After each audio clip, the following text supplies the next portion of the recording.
நெகட்டிவான விமர்சனங்களை கொடுக்கக்கூடிய சில முக்கியமான நபர்களுக்கு தான் இந்த வீடியோ பதிவு செய்கிறேன். நெகட்டிவான விமர்சனங்களை தயவு செய்து கொடுக்காதீர்கள். அப்படி தயவு செய்து கெஞ்சி கேட்குறேன்னு நினைக்காதீங்க.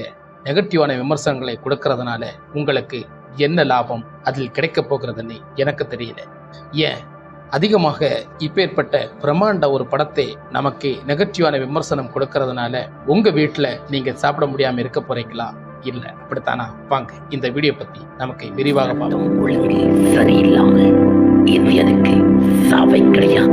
அனைவருக்கும் வணக்கம். நெகட்டிவான விமர்சனங்களை எதுக்கு கொடுக்கறாங்கன்னு தான் எனக்கு உண்மையிலே புரியல.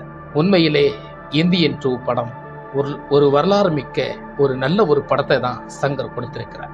இந்த நாட்டில் இப்போ உள்ள ஜெனரேஷன்ல மக்களுக்கு என்ன தேவை என்பதை மக்களுக்கு அழகாக அருமையாக சில விஷயங்களை பாடமாக அங்கும் இங்குமாக புரட்டி இருக்கிறார் சங்கர். நிச்சயம் இந்தியன் 3 இதற்கான பதிவுகளையும் இதற்கான பாடங்களையும் நிச்சயமாக அந்த படம் விளக்கும் என்பதை எந்தவித சந்தேகமும் இல்லை. ஆனால் நான் ஒன்றை மட்டும் சொல்கிறேன், இந்தியன் 2 பற்றி நீங்க நெகட்டிவான விமர்சனங்களை கொடுக்கிறீர்களே, அதனால் உங்களுக்கு என்ன கிடைக்க போகிறது என்பது எனக்கு தெரியல. ஆனால் அதனால் உங்களுக்கு கிடைக்க போறது என்ன? அதிகமான வீசை தேடுகிறீர்களா? நிச்சயம் இல்லை. கமெண்டில் உங்களை கழுவி ஊத்துக்கிறார்கள் என்பதை நீங்கள் கமெண்டை பார்க்கிறீர்களா? அல்லது இப்போது படம் பார்த்திருக்கிறவர்கள் எல்லாரும் மைக்கில் என்ன சொல்லிட்டு போறாங்க? படம் நல்ல படம், சூப்பர் படம், படம் நல்லா இருக்கு, தியேட்டர்ல என்ஜாய் பண்ணி பார்க்குறாங்க, எதுக்கு தான் இப்படி நெகட்டிவான விமர்சனங்களை தள்ளுகிறார்கள் என்றுதான் புரியலேன்னு குழப்பத்துல சொல்லிட்டு போறாங்க. அதை கூட நீங்க பார்க்காமல இருக்கிறீங்க. ஆனா இப்போது கூட நெகட்டிவான விமர்சனங்களை சொல்லிட்டு தான் இருக்கிறீங்க.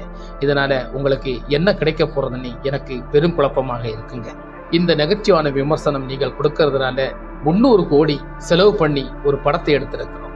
அதுல எத்தனை ஜீவிதம் அதுல இருக்கிறது, அதில் எத்தனை பேர் உழைப்பு அதுல இருக்கிறது, அத்தனை பேர் வீட்டுல அரிசி வேகாம போறது உங்களுக்கு நல்லதா படுதா? நிச்சயம்.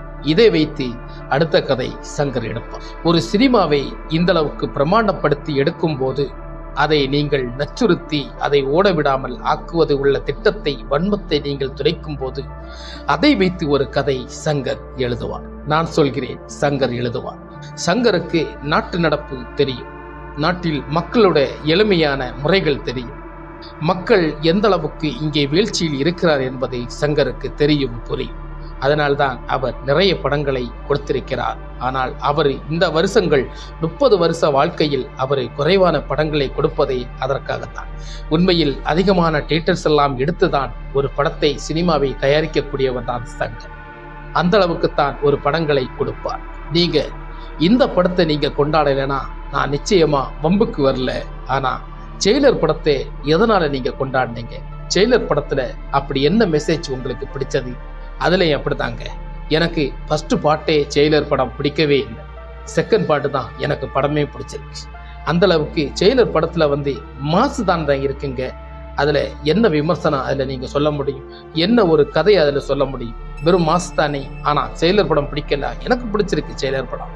ஆனா அப்பேர் படத்தை நீங்க 500 கோடி 600 கோடி எண்ணி அளவு பெருமையாக பேசுகிறீர்களே. இந்த இந்தியன் 2க்கு அதுல என்ன குறைச்சல்ல இருக்கிறது? எவ்வளவு படங்களை நம்ம திரையுலகத்துல பார்த்துருக்கோம். பிரம்மாண்டமாக தண்ணி வாங்கின படங்கள் எவ்வளவு படங்களை பார்த்துருக்கோம். ஆனா அத்தனையும் நமக்கு கழுவி ஊத்த முடிஞ்சதா? முடியல. ஆனா இந்தியன் 2 படத்தை நீங்க வன்மையாக அதை நீங்க கழுவி ஊத்துறீங்க. அது திட்டவட்டமாக தெரிகிறது. இந்தியன் படத்தை ஓட விடாம ஆக்குனா உங்களுக்கு என்ன நன்மை இருக்கிறது என்பது மக்களுக்கு புரிஞ்சு போச்சு, எனக்கும் புரிஞ்சு போச்சு. இந்தியன் படம் ஓடிவிட்டால் லஞ்சம் வெங்கும், ஊழல் அடிக்கும், அரசியல் ரீதியாக இருக்கும் எல்லோருக்கும், மக்கள் எதிராக இருக்கும் வக்கீல்களுக்கும், எல்லா ரீதியிலையும் அரசு வேலைகள் செய்யும் எல்லோருக்கும் லஞ்சம் ஒரு தடையாக இருக்கிறது இல்லையா? அந்த தடையை அவர் உணர்த்தும் போது இப்பேற்பட்ட விமர்சனங்களை கொடுக்குறீங்க இல்லையா? இதுதாங்க இந்த நாட்டில் நடக்குது. இந்த மாதிரி படங்க வரும்போது நீங்க எதிர்த்து தான் பேசுறீங்க. ஆனா நான் என்னை பொறுத்தவரை ஒரு விஷயம் சொல்லட்டுமா? இந்த படத்தை நீங்க பிடிக்கலன்னு சொல்றவங்க அத்தனை பேரும் இந்த நாட்டில் லஞ்சம் வாங்கினேன்னு நான் சொல்லட்டுமா? அப்படி சொல்ல முடியாதுங்க. ஆனா நீங்க காசு வாங்கிட்டு பேசுறீங்களா? அப்படின்னு சொல்ல முடியாதுங்க.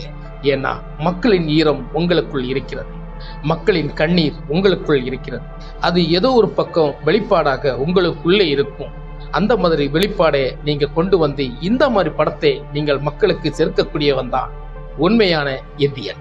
அதனால்தான் இந்தியன் 2 வளர்ந்து வந்து அதை எடுத்து திரைக்கு இட்டிருக்காங்க. இந்த படத்தை நீங்க பாக்குறதை விட்டுட்டு இந்தியன் 2வை நீங்க ரொம்ப கீழ்த்தரமாக விமர்சனம் செய்வதை தயவு செய்து நிறுத்திடுங்கன்னு நான் சொல்லல, நிறுத்திடுங்கன்னு தான் சொல்றேன். தயவு செய்து நிறுத்திடுங்கிறதுக்கு படம் அவ்வளவு சீப்பான படம் இல்லைங்க.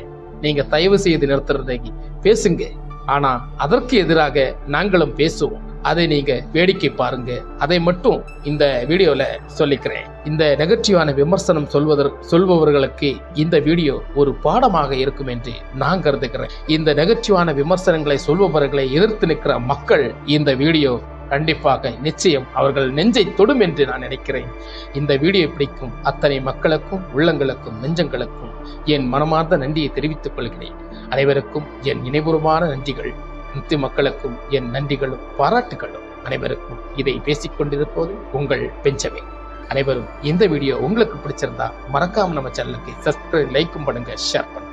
ஓகே, வணக்கம். ஒழுங்கு சரியில்லாம இந்தியனுக்கு சாவை கிடையாது.